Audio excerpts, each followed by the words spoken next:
మూడేళ్లుగా దాచుకున్న బాధ ఆ రాత్రి మాధురి కళ్ళల్లో కన్నీరుగా బయటపడింది. కూతుర్ని ఒక్కసారి చూడాలని తల్లి తపన. మరోవైపు ఆ తండ్రి తాను చేసిన పనికి జీవితాంతం వెంటాడుతున్న పశ్చాత్తాపం. అర్చనను తిరిగి తీసుకురావడానికి ప్రతాప్ ఈసారి ఏం చేయబోతున్నాడు? మనసు మమత పార్ట్ 9. హాస్పిటల్ నుంచి ఇంటికి వచ్చి ఫ్రెష్ అయి భోజనాలు చేస్తుండగా మాధురి తినకుండా ఏదో ఆలోచనలో పడడం చూసి, ఏమైంది మధు? అడిగాడు ప్రతాప్. ఏమీ లేదు అంటూ అందరూ వారిస్తున్న భోజనంలో చేయి కడిగేసుకుంది మాధురి. మధు, ఏంటిది? నువ్వు తినకపోతే పిల్లలు తింటారా? మందలిస్తూ అన్నాడు ప్రతాప్. సారీ, మీరు చెయ్యండి, నాకు తినాలని లేదు అంటూ తమ గదికి వెళ్ళిపోయింది బాధగా. ఇంతలో మమ్మీకి ఏమైంది? తనలో తానే అనుకున్నట్టుగా పైకే అన్నాడు విక్కీ. హాస్పిటల్లో సంజును అలా బెడ్ మీద చూసింది కదా, అదే గుర్తు వచ్చినట్టు ఉంది అన్నాడు ప్రతాప్. అది కాదు అని అందరికీ తెలుస్తున్నా ఎవరూ మాట్లాడలేదు. తినండి, చూస్తారే అంటూ అమ్మ అప్పు కొంచెం కర్రీ వేయమ్మా అన్నాడు ప్రతాప్ కోడలి వైపు చూస్తూ. హా మామయ్య అంటూ ఆమె అతనికి కూర వడ్డించింది. ఏమ్మా నిహా, పిల్లలు తిన్నారా అడిగాడు మనవాళ్ళ గురించి. తిన్నారు మామయ్య, ఇప్పుడే పడుకున్నారు చెప్పింది నిహారిక. ఎవరికి వారే తాము తినకపోతే మిగతా వారు తినరని కాస్త తిని లేచారు. ఎవరి గదుల్లోకి వాళ్ళు వెళ్తుండగా విక్కీ, రేపు మధ్యాహ్నంకి డాక్టర్ కృష్ణప్రసాద్ గారికి ఫ్లైట్కి టికెట్ బుక్ చేయరా అన్నాడు ప్రతాప్ చిన్న కొడుకుతో. ఓకే డాడీ అన్నాడు విక్కీ. కాంత్, రేపు నాతో హాస్పిటల్కి రారా, డాక్టర్ గారిని ఫ్లైట్ ఎక్కించాలి పెద్ద కొడుకుతో చెప్పాడు ప్రతాప్. సరే డాడీ అన్నాడు కాంత్. గుడ్ నైట్ అందరికీ చెప్పి తమ గదిలోకి వచ్చాడు ప్రతాప్. విచారవదనంతో ఉన్న భార్యను చూస్తూ, మధు ఇంకా పడుకోలేదా ఆప్యాయంగా అడిగాడు. నిద్ర పట్టడం లేదు ప్రతాప్. లేచి బెడ్ ఎక్కి ఆనుకొని కూర్చుంది మాధురి. స్వీటీ గుర్తుకు వచ్చిందా?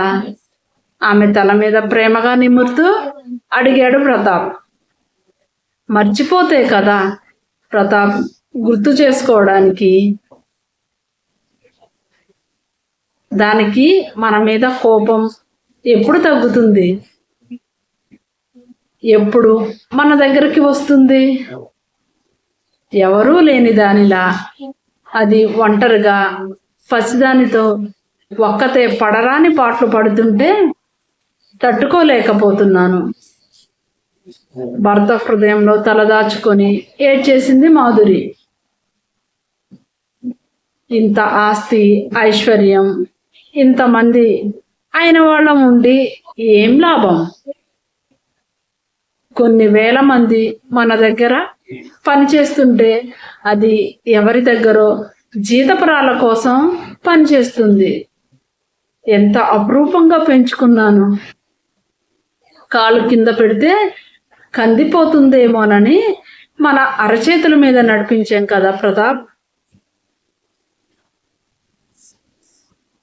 అలాంటిది ఇప్పుడు అది ఆ బస్సుల్లో పడుతూ లేస్తూ వెళుతూ అంత కష్టపడుతుంటే ఈ తల్లి గుండె ఎంత రోధిస్తుందో నీకు తెలియదు ప్రతాప్. హాస్పిటల్లో వసును చూడగానే నన్ను నేను నిగ్రహించుకోవడానికి ఎంత కష్టపడ్డానో నీకు తెలీదు. మీ ఇద్దరి మూర్ఖత్వం, ఆవేశం నా కూతురు జీవితాన్ని బలి తీసుకున్నాయి. ఆమె ఏడుస్తూ అతని షర్టు మొత్తం తడిచిపోయింది. I'm sorry Madhu. కూతురు గుర్తు రాగానే అతని కళ్ళల్లో కూడా నీళ్లు తిరిగాయి. అతని నుండి దూరం జరుగుతూ స్వీటీ విషయంలో మిమ్మల్ని క్షమించను ప్రతాప్, కోపంగా అంది మాధురి. క్షమించినా క్షమించకపోయినా జరిగిన దాన్ని నేను మార్చలేను కదా మధు. నా మీద కోపంతో అది నిన్ను కూడా దూరం పెట్టింది. కనీసం నీతో అయినా ఎప్పుడైనా మాట్లాడుతుందేమో, కానీ నాతో అస్సలు మాట్లాడటం లేదు. ఏదో అన్న వదినలతో అప్పుడప్పుడు మాట్లాడుతుంది. మరి నేనెంత బాధపడుతున్నానో నీకు తెలుసా? తండ్రిగా ఎంత కుమిలిపోతున్నానో. నువ్వు బయటపడుతున్నావు, నేను బయటపడలేకపోతున్నాను. అది డాడీ అని ప్రేమగా పిలిచి ఎన్ని సంవత్సరాలైందో. ఆయన కంఠంలో దుఃఖం గరగరలాడింది. మొన్న బస్ స్టాప్లో కనిపించింది స్వీటీ. డ్రాప్ చేస్తాను రామ్మా అన్న. కనీసం మొహం చూడటానికి కూడా ఇష్టపడలేదు. వెంటనే అక్కడ ఆగి ఉన్న ఆటో ఎక్కి వెళ్ళిపోయింది. ఆవేదనతో ఆయన మాటలు తడబడ్డాయి. ఏదో ఒకటి చేసి స్వీటీని ఇంటికి వచ్చేటట్టు చూడు ప్రతాప్, ఏడుస్తూ అంది మాధురి. ఈ 3 ఏళ్లలో ఎన్ని వేల సార్లు అడిగి ఉంటాం ఇంటికి వచ్చేయమ్మా అని. మాట్లాడడానికే ఇష్టపడింది, ఇంటికి ఎందుకు వస్తుంది? అప్పటికి కాంత్, విక్కీ ఇద్దరు వదినలు ఎంతగానో బ్రతిమలాడారు ఇంటికి వచ్చే స్వీటీ ఒక్కదానివే ఎందుకు పాపతో అని. వాళ్లతో కూడా మాట్లాడను అనేసింది ఇంటికి రమ్మని అడిగితే. దానితో వాళ్ళు భయపడి అడగడం మానేశారు. నువ్వు మాత్రం ఎన్నిసార్లు బ్రతిమలాడి ఉంటావు మధు దాన్ని ఇంటికి రమ్మని. కనీసం నీ మాట అయినా విందా? నీ కోసం కాకపోయినా పూజ కోసమైనా రామ్మా. ఆ పసిదాన్ని ఇబ్బందుల పాలు ఎందుకు చేస్తావు? ఎలా పెరగాల్సిన పిల్ల ఎలా పెరుగుతుంది అని అంటే ఏమంది నీ కూతురు? నా కూతురు గురించి మీరు అంత బాధపడాల్సిన అవసరం లేదు. నా సంపాదనతో నా కూతుర్ని పోషించుకోగలను. మీ సానుభూతి, మీ డబ్బు మాకు అవసరం లేదు. The great business magnate Pratap Varma గారి మనవరాలిగా కాదు, ఈ సామాన్యురాలి అర్చన కూతురిగా అది బతుకుతుంది. మీరు మా జీవితంలో కలగ చేసుకోకండి. పెళ్ళైన తర్వాత నేను మీ ఇంటికి పరాయిదాన్ని కదా అని మీరే అన్నారు కదా, ఇప్పుడు ఎందుకు పిలుస్తున్నారు? నేను మీ ఇంటికి వస్తే మీ కూతురు మొగుణ్ణి వదిలేసిందని నలుగురిలో మీ కుటుంబం పరువు ప్రతిష్టలు పోతాయి. మీ స్టేటస్కు భంగం కదా. పరువే ప్రాణంగా బ్రతికే ది గ్రేట్ ప్రతాప్ వర్మ గారు ఇవన్నీ భరించలేరు కదా అని ఎంత వ్యంగ్యంగా మాట్లాడిందో విన్నావుగా, ఆవేదనగా అన్నాడు ప్రతాప్ కూతురు మాటలను తలుచుకుంటూ. అది ఎంత బాధపడితే ఆ విధంగా మాట్లాడి ఉంటుంది ప్రతాప్, రుద్ధమైన గొంతుతో అంది మాధురి. అర్థం చేసుకున్నాను కాబట్టే ఏమీ మాట్లాడలేకపోయాను మధు. ఇందులో నా తప్పు కూడా ఉంది కాబట్టే ఇలా నిస్సహాయంగా చూస్తూ ఉన్నాను. నన్ను ఏం చేయమంటావు? బాధగా అన్నాడు ప్రతాప్. నాకు స్వీటీని చూడాలని ఉంది ప్రతాప్. ఎప్పుడో 2 నెలల క్రితం విక్కీతో వెళ్ళి చూశాను. మీరు ఇలా పదే పదే వచ్చి నాకు మనశ్శాంతి లేకుండా చేయకండి. ఇప్పటికే పూజ తండ్రి గురించి అడిగే ప్రశ్నలకు సమాధానం చెప్పలేకపోతున్నాను. మీరు ఇలా వచ్చి ప్రేమ చూపిస్తే ఆ పసి మనసు ఆ ప్రేమ కావాలని కోరుకుంటుంది. నా కర్మ కాకపోతే పూజకు నా పోలికలే వచ్చాయి. కాస్త ప్రేమ చూపిస్తే ఇట్టే కరిగిపోతుంది. ఆ ప్రేమ కోసం ఏదైనా చేస్తుంది, ఏదైనా వదులుకుంటుంది. వద్దమ్మా, నా కూతురికి ఈ ప్రేమలు, ఈ బంధాలు ఏవి వద్దు. ప్రేమలు అనే బలహీనతలు వద్దమ్మా. ఈ ప్రేమలు మనిషిని ఎంత బలహీనపరుస్తాయో, జీవితాన్ని ఎంత నాశనం చేస్తాయో నా జీవితమే ఉదాహరణ. నా కూతురికి నాలాంటి జీవితం వద్దు. ఇప్పటికే సంజయ్ను తన తండ్రి అనుకొని అతని మీద ప్రాణం పెట్టేసుకుంది. ఎంత చెప్పినా వినటం లేదు. ఒక పక్క సంజయ్, మరో పక్క మీరు నా మనశ్శాంతిని హరించి వేస్తున్నారు. ఇలా చెప్పడం నాకు చాలా బాధగా ఉందమ్మా. కానీ నా కూతురి కోసం తప్పటం లేదు. మా ఇంటికి రావద్దమ్మా. వచ్చి నన్ను బలహీనపరచొద్దు. ఇప్పుడిప్పుడే జరిగింది మర్చిపోయి మామూలుగా బతకడానికి ప్రయత్నం చేస్తున్నాను. మీరు వస్తే నాకు నా గతం గుర్తుకు వస్తుంది. బాధగా ఉంటుందమ్మా.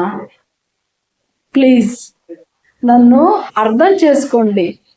మీరు వచ్చి వెళ్ళిన తర్వాత అది మీ గురించి పదే పదే అడుగుతుంది.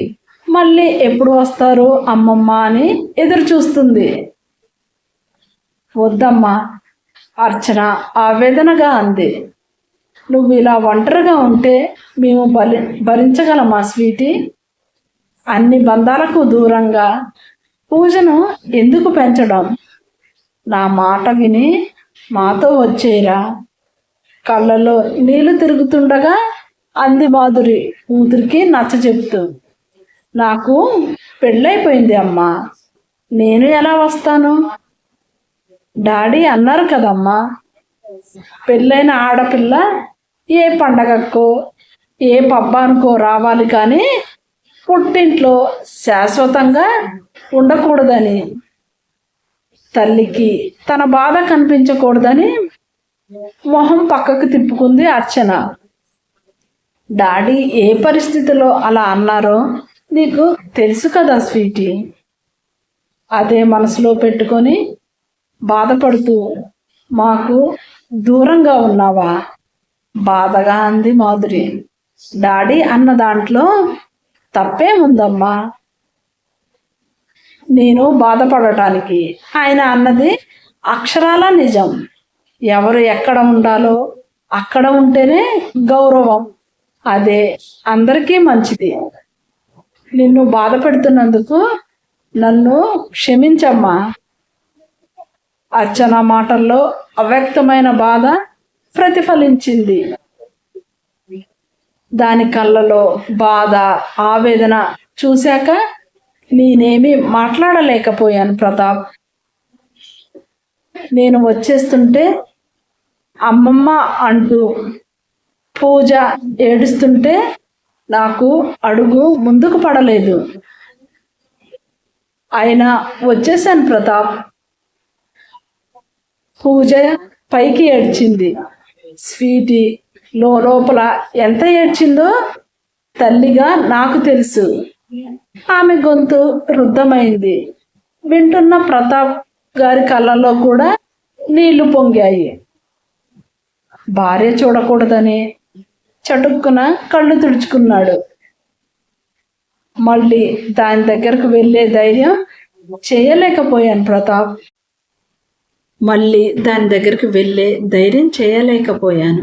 ఈ 2 నెలల నుండి దాన్ని చూడకుండా ఉండడానికి నా ప్రాణం ఎంత ఉగ్గపట్టుకున్నానో నాకే తెలుసు.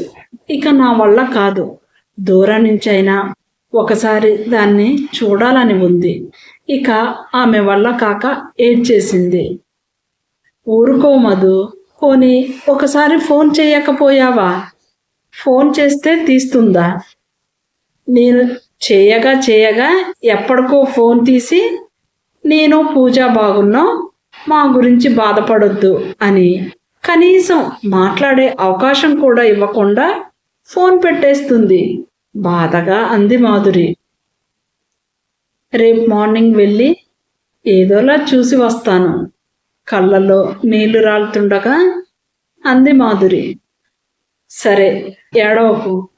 వారే కళ్ళు తుడుస్తూ, రేపు విక్కీని తీసుకొని వెళ్ళు దాని దగ్గరికి. ఏదో ఒకటి చేసి ఈసారి ఎలాగైనా స్వీటీని ఒప్పించి ఇంటికి తీసుకువస్తాను. తనకు ఎగ్జామ్స్ ఉన్నాయి, అవి అయిపోని ఇప్పుడు డిస్టర్బ్ చేయడం ఎందుకు? నువ్వింకా దీని గురించి ఆలోచించకు. ఈ మధ్య స్వీటీ గురించి ఎక్కువగా ఆలోచిస్తూ నీ ఆరోగ్యం పాడు చేసుకుంటున్నావు, మందలింపుగా అన్నాడు ప్రతాప్. నిజంగా స్వీటీని తీసుకువస్తావా ప్రతాప్? ఆశగా అడిగింది మాధురి. తీసుకువస్తాను, ఇక పడుకో, చాలా లేట్ అయింది. ఆమె నుదుటిన ప్రేమగా ముద్దాడాడు. కాసేపటికి ఆమె నిద్రలోకి జారుకుంది. ఆమెకు బ్లాంకెట్ కప్పి బాల్కనీలోకి వచ్చాడు ప్రతాప్. భార్యకు మాట అయితే ఇచ్చాడు, కానీ కూతుర్ని ఒప్పించి ఇంటికి తీసుకురావడం అంత తేలిక కాదు. వచ్చేదే అయితే ఈ 3 ఏళ్లలో ఎన్నోసార్లు ఎన్నో విధాలుగా బ్రతిమలాడాడు. అప్పుడే వచ్చేది. వసుంధర మాటలకు తాను ఆ రోజు ఎందుకంత ఆవేశపడ్డాడు? ఏ విషయమైనా ఎంతో స్థితప్రజ్ఞతతో ఆలోచించే తాను ఆ రోజు ఎందుకు అంత తొందరపడ్డాడు? తన నిర్ణయం కూతురు జీవితాన్ని ఇక్కట్ల పాలు చేస్తుందని అస్సలు ఊహించలేదు. కూతురు జీవితాంతం ఒంటరిగా బతుకుతుందని తలుచుకుంటే ఆయన గుండె బరువెక్కింది. ఆ రోజు కూతురు, డాడీ మీరు చెప్పినట్టే వింటాను, సంజును కన్నెత్తి కూడా చూడను, నన్ను నమ్మండి డాడీ, మీకు నేను ఇక్కడ ఉండడం ఇష్టం లేకపోతే నన్ను దూరంగా పంపేయండి, అక్కడ చదువుకుంటాను, నాకు ఇష్టం లేని పెళ్ళి మాత్రం చేయకండి డాడీ, నా స్టడీస్ అయిపోయిన తర్వాత మీ ఇష్టం డాడీ, మీరు ఎవరిని చూపించినా తల వంచి తాళి కట్టించుకుంటాను, ఇప్పుడు మాత్రం నేను పెళ్ళికి సిద్ధంగా లేను డాడీ అని కన్నీళ్లతో ఎంతగానో ప్రాధేయపడింది. ఆ రోజు తన నెత్తి మీద ఏ భూతం ఎక్కిందో. వసు అన్న మాటలకు పంతంతో పెళ్లి చేశాడు. అప్పటికి భార్య చెప్తూనే ఉంది, అది చిన్నపిల్ల, నిండా 18 ఏళ్ళు కూడా లేవు, సంసారపు బరువు బాధ్యతలు అది మోయలేదు అని ఎంతగానో మొత్తుకుంది, ఏడ్చింది. అయినా వినలేదు. మొదటిసారిగా ప్రాణంగా పెంచుకున్న కూతురి మాట, ఎంతగానో ప్రేమించి గౌరవించే భార్య మాట పెడచెవిన పెట్టాడు.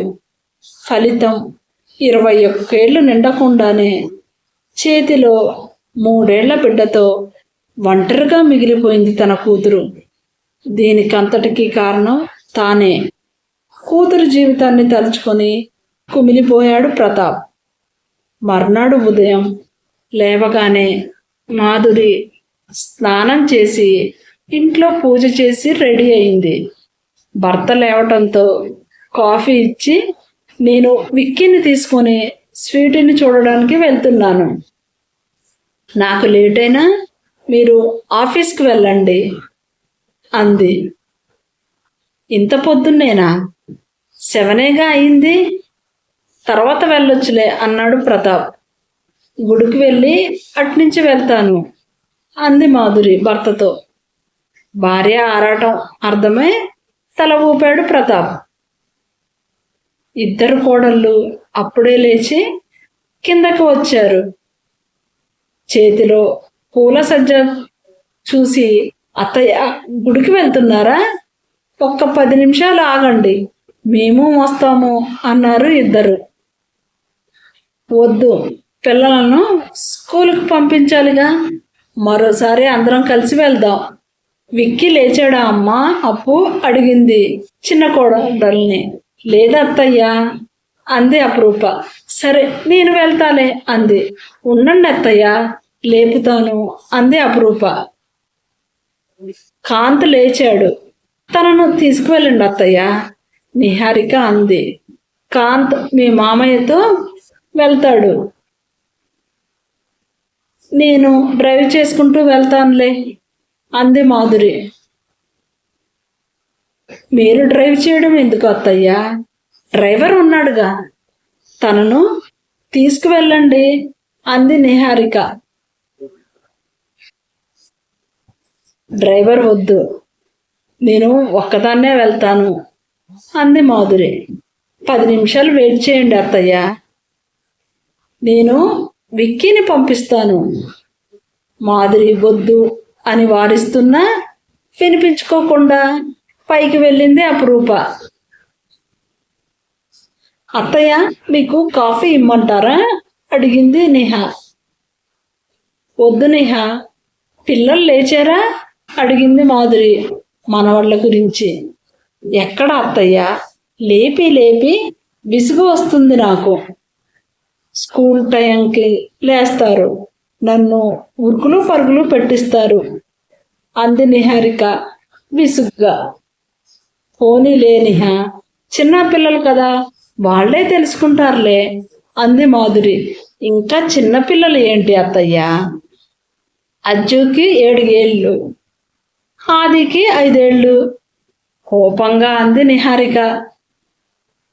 ఏంటిమా, నీ కోడలు పొద్దున్నే కారాలు మిరియాలు నూరుతుంది కాంత్ కిందకు వస్తూ అన్నాడు. మీ సుపుత్రుల గురించి విసురుగా అంది నిహారిక భర్తతో. ఏం చేశారు నవ్వుతూ అడిగాడు కాంత్. లేపి లేపి విసుగు వస్తుంది, ఎంతకీ లేవరే, ఆ తర్వాత నన్ను పరుగు పెట్టిస్తున్నారు. అజ్జు కాస్త నయం, ఆదిగాడు చుక్కలు చూపిస్తున్నాడు. ఇదంతా మీరు చేసే గారాబమే కోపంగా అంది నిహారిక. నేనేం చేశాను? ఏం చేశారా? నేను త్వరగా హోంవర్క్ చేసుకొని పడుకోండి, ఉదయం త్వరగా లేవచ్చు అని మొత్తుకుంటాను. వాళ్ళేమో టీవీ ముందు నుంచి ఇంచు కూడా కదలరు. మీరేమో పాపం స్కూల్లోనూ చదువు, ఇంట్లోనూ చదువు అంటూ ఎందుకు చంపుతావు? వాళ్ళకు కాస్త రిలాక్సేషన్ కావాలి కదా, రిలాక్స్ అవ్వనివ్వు. టీవీ చూస్తే కొంపలేమీ మునగవు అని అలుసు ఇచ్చారు. ఇక నా మాట ఏం వింటారు వాళ్ళు? రాత్రులు పొద్దుపోయే వరకు టీవీ చూడడం, లేటుగా లేవడం. భర్త మీద గయ్యమంది నిహారిక. ఓయ్, మా అమ్మ ఉందని కూడా భయం లేకుండా నా మీద అరుస్తున్నావే అన్నాడు కాంత్. అత్తయ్య ఏమీ అనర్లే అంది నిహా. దీనికి బాగా అలసి ఇచ్చావు. చూడు, నీ ముందే నన్ను ఎలా అంటుందో బుంగమూతి పెట్టాడు కాంత్. ఏంటి మీరు మీ కొడుకులకి ఇచ్చినట్లా టక్కున అంది నిహారిక. కొడుకు కోడల వాదన నవ్వుతూ వింటుంది మాధురి. అబ్బా, ఇది వదలదు. ఏంటి, వాళ్ళని ఇప్పుడు రెడీ చెయ్యాలి అంతే కదా. అజ్జు వాడే రెడీ అయిపోతాడు. ఆదిగాడే కదా, నేను రెడీ చేస్తాను. ఒక కప్పు కాఫీ నా మొహాన కొట్టు అన్నాడు ఆమెను ఆ గొడవ నుంచి మళ్లించాలని. టైంకు రెడీ అవ్వకపోవాలి, అప్పుడు చెప్తాను.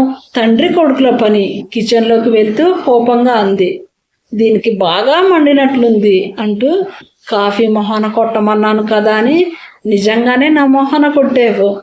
ఇంత అందమైన మొహం పాడైతే తర్వాత చూడలేక నువ్వే బాధపడతావు నిహా అన్నాడు నవ్వుతూ. నాకు లేని ఆలోచనలు కలిగించకండి విసురుగా అంది నిహారిక. కాంత్ గతుక్కుమన్నాడు. మాధురి గలగలా నవ్వింది. నువ్వేంటి మా, నీ కొడుకును అన్ని మాటలు అంటుంటే నవ్వుతున్నావు? నీలో ఏమాత్రము అత్తగారి లక్షణాలు లేవు అడిగినట్టుగా అన్నాడు కాంత్. నేను అత్తగారి పాత్రలోకి వస్తే నిహా కోడలి పాత్రలోకి వస్తుంది. తర్వాత నీకే ఇబ్బంది నవ్వుతూ హెచ్చరించింది మాధురి కొడుకుని. అమ్మో వద్దులే, మీరు ఇలానే ఉండి మమ్మల్ని ప్రశాంతంగా బతకనియండి దండం పెడుతూ అన్నాడు కాంత్.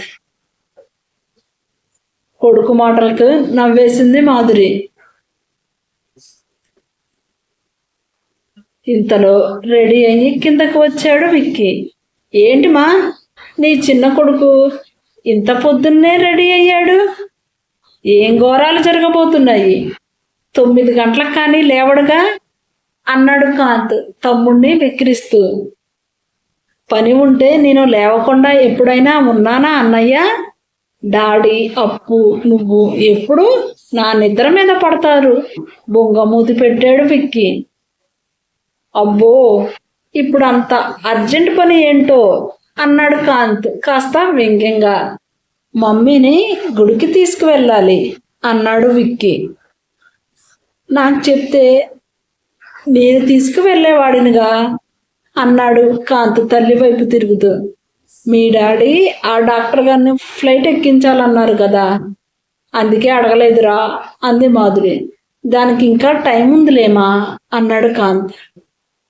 సరేలే, విక్కీ లేచాడుగా తీసుకువెళ్తాడు అంటూ రారా అంది చిన్న కొడుకుతో. గుడిలో అర్చన పేరు మీద, పూజ పేరు మీద అర్చన చేయించి కొడుకు నుదుటిన బొట్టు పెడుతూ పద పద టైం అవుతుంది తొందర చేసింది కొడుకుని మాధురి. దేనికి మా ఆశ్చర్యంగా అన్నాడు. పద చెప్తాను అంది. కారు ఎక్కిన తర్వాత స్వీటీ ఇంటివైపు పోనీయరా అంది మాధురి. అతను ఆశ్చర్యపోయి అంతలోనే అది సరిగా మాట్లాడదు, నువ్వు బాధపడతావు, ఇంత పొద్దున్నే అవసరమా? మొన్న పూజకు డ్రెస్సులు బొమ్మలు తీసుకొని వెళ్తే తిప్పి పంపించేసింది మా బాధగా అన్నాడు విక్కీ. కొడుకు భుజం మీద ఓదార్పుగా తడుతూ,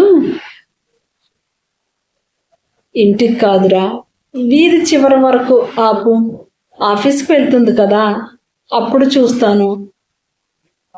అది కళ్ళల్లో మెదులుతుందిరా వృద్ధమైన గొంతుతో అంది మాధురి. మా ప్లీజ్ బాధపడకు అంటూ అర్చన వాళ్ళ వీధి చివర కాకుండా ఇంకా ముందుకు తీసుకువచ్చి కారుని సైడ్కు ఆపాడు విక్కీ. ఇక్కడ ఎందుకురా, ఆ బస్ స్టాప్ దగ్గర ఆపు అంది మాధురి. ట్రాఫిక్ మా, అక్కడ పోలీసులు ఉంటారు, ఆపనివ్వరు అన్నాడు. ఇంతలో అర్చన పూజను ఎత్తుకొని రావడం కనిపించింది. మా స్వీటీ వస్తుంది అన్నాడు. ఏది ఉద్వేగంగా అంది. ఎదురుగా వస్తున్న చెల్లెల్ని చూపించాడు విక్కీ. పూజను ఎత్తుకొని ఒక చేతితో స్కూల్ బ్యాగు బుట్ట పట్టుకొని కూతురు ఏదో చెప్తుంటే నవ్వుతూ వింటుంది అర్చన. కూతుర్ని మనవరాల్ని రెప్ప వేయకుండా చూస్తుంది మాధురి.